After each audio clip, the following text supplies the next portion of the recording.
সম্মানিত দর্শক শ্রোতা, আজ আপনাদের সম্মুখে আমি একটি ছোট্ট শিক্ষণীয় ঘটনা উপস্থাপন করব। আর সে ঘটনাটি হচ্ছে ইমাম এবং মুসল্লি কেন্দ্রিক। ঘটনাটি হচ্ছে মসজিদ কমিটির সিদ্ধান্ত অনুযায়ী প্রত্যেক মুসল্লির বাসায় ইমাম সাহেব একদিন করে খাওয়া করবেন।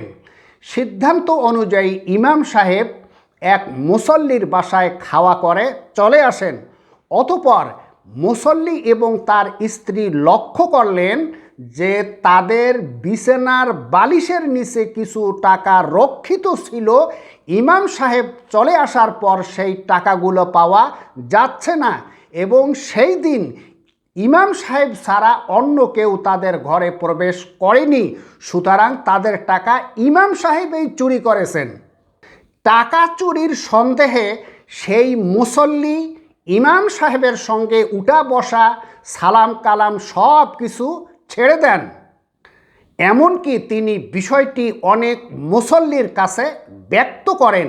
এভাবে 6 মাস অতিবাহিত হয়।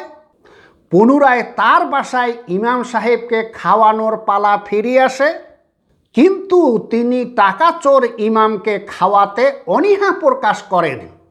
মসজিদ কমিটির অনুরোধে তিনি রাজি হন। ইমাম সাহেব যখন তার বাড়িতে খাওয়া করার জন্য আসেন, তখন তারা ইমাম সাহেবের বিরুদ্ধে কানাকানি করা শুরু করেন।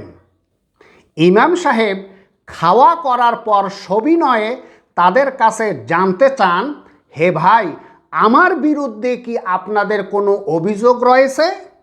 তারা বলল, অবশ্যই আছে। কেননা গতবার যেদিন খাওয়া করার জন্য আমাদের ঘরে এসেছিলেন, সেদিন আমাদের ঘর থেকে কিছু টাকা চুরি হয়েছে। আর সেদিন আমাদের ঘরে আপনি ছাড়া অন্য কেউ প্রবেশ করেনি।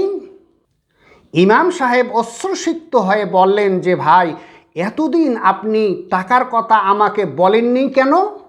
মুসল্লি বললেন লজ্জায়, তাহলে আপনি কি আমাদের টাকা চুরি করেছেন?